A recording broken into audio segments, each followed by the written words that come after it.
I invite the chief guest, Dr. P.Kanagasabapathi, Chairman in charge of Indian Council of Social Science Research, to deliver the convocation address.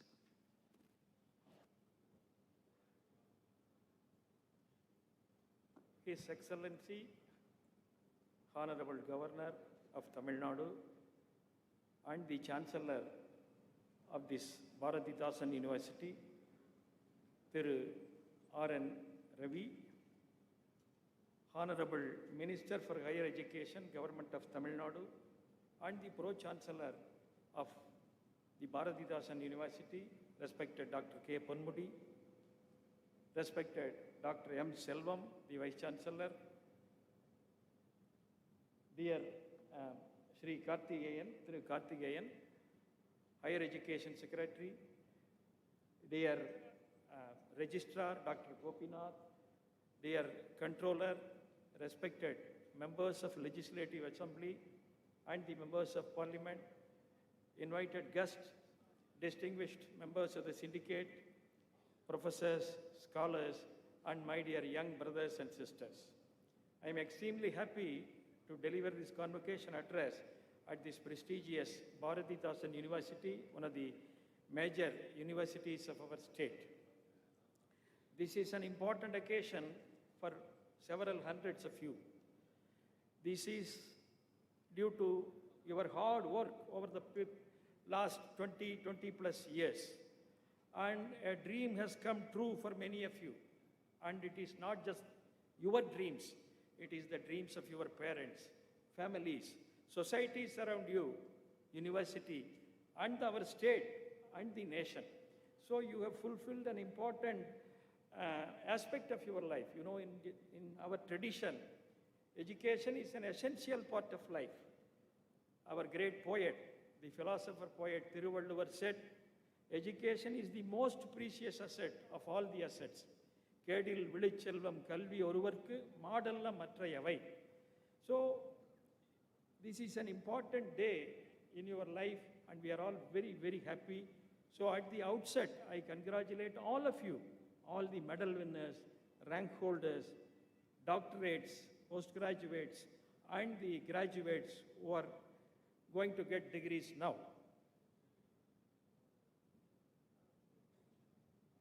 Over the last 74 years after independence, the education sector in India has been growing due to the efforts of the central and state governments. We all know that at the time of independence, our education literacy rate was very low. It was around 18%. Now, 2011 data shows that we have already crossed 74% literacy rate. By now, it would be much more. And as citizens of Tamil Nadu, we can feel proud that our literacy rate is much higher than the national average. Even in 2011, it was more than 80%. Now it will be more. Similarly, in the case of gross enrollment ratio. So we are moving ahead in terms of education. And today, when we were posing for photographs with the medal winners, the Honorable Education Minister was speaking to the Governor, mentioning one important point. In fact, we saw many girls among medal winners than the boys. We are extremely happy about it. And congratulations to all of you. So many of our graduates from Indian universities are now occupying positions at the top level, international level, in academics, in the corporate world. Many of you may be knowing now, Twitter has got an Indian CEO. And the son of this very own place, Trichy, a few months back he was in the news. His name is Girish Mathrubudham. He promoted a company about 10 years back called, the name of the company is Fresh Works. And that company today is valued at $13 billion. And his company shares were listed in New York Stock Exchange. So now opportunities are many for the youngsters, educated youngsters. If you take the economy, over the last 70 plus years, we have been growing continuously in spite of severe problems, challenges before us. And as a result, today, India is the third largest economy in the world with a GDP of more than $10 trillion in terms of purchasing power parity, figures. And all the international agencies, research bodies unanimously agree that India has the highest potential to emerge as the most powerful nation in the whole world.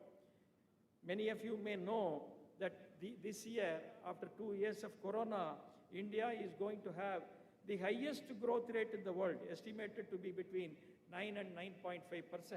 I remember a few years back, London Business School had estimated that India had 85 million entrepreneurs, 8.5 crore entrepreneurs, the highest number in the whole world. So over the last 70 plus years, we have been progressing as a nation and as our state. So at this opportunity, there are very many avenues before you. And it is for you youngsters to make use of these opportunities. So when you enter the field out of the portals of this great university, you see there are opportunities before you. I want all of you to make use of these opportunities and to come up in life. You know, education is a dynamic process. Even when you go out of the university, you have to keep learning continuously. It is a lifelong process.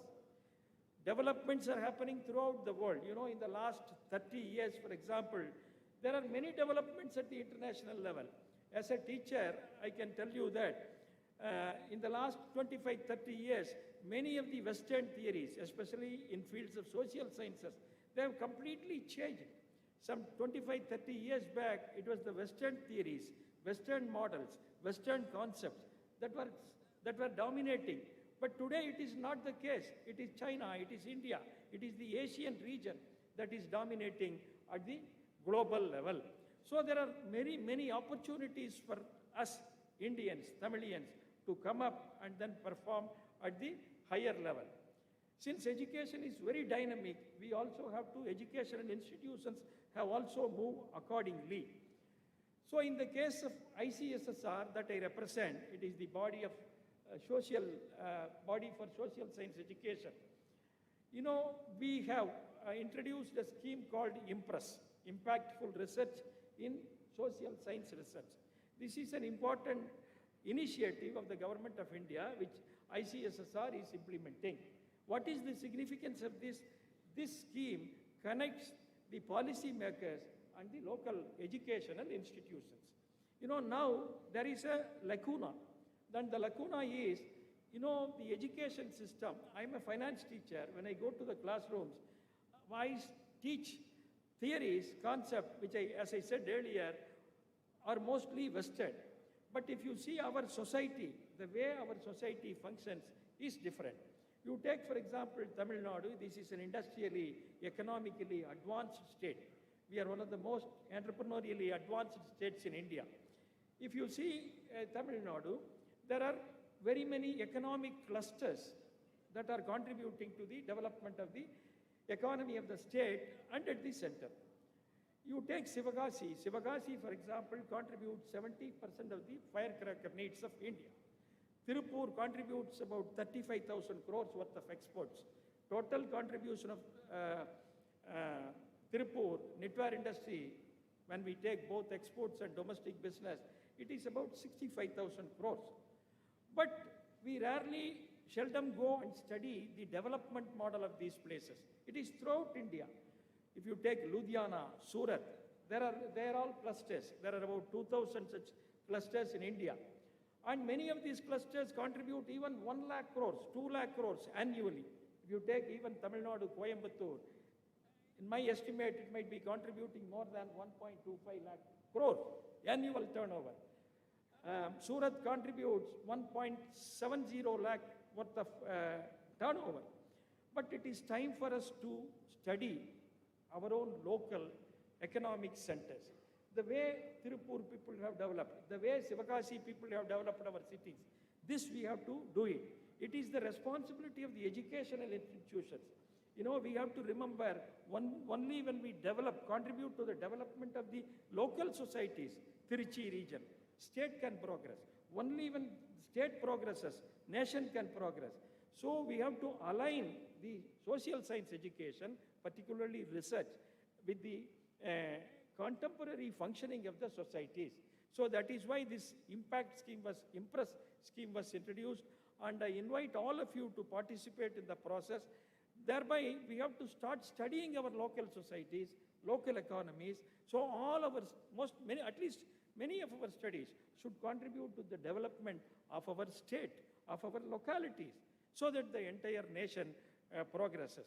So this is one such scheme that's introduced about 2 years back, for which, we are inviting people throughout the country, particularly in a state like Tamil Nadu, where we have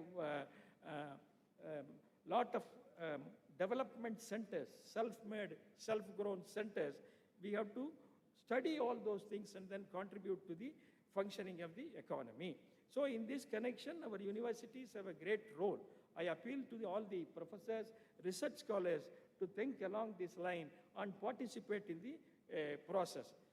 So my suggestion as an elderly professor to all the youngsters who are sitting here is this, that as I mentioned earlier, there are enormous opportunities available to you at this point in time. When the Western paradigms are collapsing and country like India is moving ahead at a greater speed at the international level, it is in your hands. It is in your hands to take the maximum efforts, maximum possible efforts. Your future is going to be decided in the next few years.